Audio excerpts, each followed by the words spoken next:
Welcome back. A woman in Sun Prairie is trying to raise funds for pancreatic cancer research. She wants to remind us that cancer hasn't stopped because of COVID-19. Jamie Perez shares her survival story and how she's trying to bring people together, even when we have to be physically apart.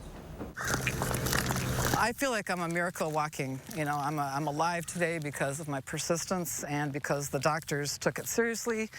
And every day is a joy. It's an adventure. Every moment is a treasure. So I don't take anything for granted, because once you look at death in the door, everything else just goes away. Ruth Haima is a walking anomaly, a pancreatic cancer survivor. I am of 8 years. Almost. She survived what 90% of people with the same diagnosis don't. She was one of the lucky ones. Yes, it's been just a joy to be alive and to, see my life just take on. Diagnosed in the early stages in October 2012, Haima went through surgery and 5 rounds of chemo to get rid of 2 tumors that were growing on her pancreas, a process that took more than a year to get her cancer-free. And she's been that way ever since. People are still, dealing with this on a, probably a daily basis. There's an unusual feeling in their body. They go to the doctor.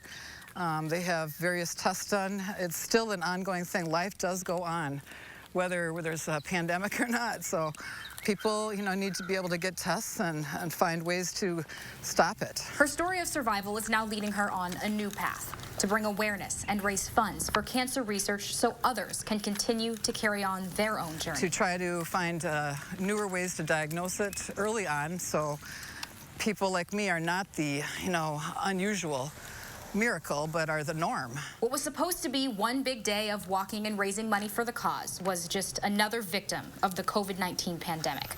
But Haima is encouraging people to take it on virtually. I was supposed to speak at the event in Middleton coming up here, but because of that, we have to do it virtually and just have to adapt and overcome whatever we can. She's hoping other people will adapt and overcome this with her. Maybe not walking by her side, but on your own time, in your own neighborhood, but together in the cause. I'm hoping people take light of it and want to be involved and help increase the opportunity for physicians and researchers to, get the money that they need for this terrible disease. For News 3 Now, I'm Jamie Perez. You have to live your life every moment. The virtual Roll and Stroll event starts now through August 9th, and the goal is to raise $30,000 for the Carbone Cancer Research Center at UW Health. All you have to do is register online, and you can walk, bike, or run on your own time. We have a link to the registration page at channel3000.com.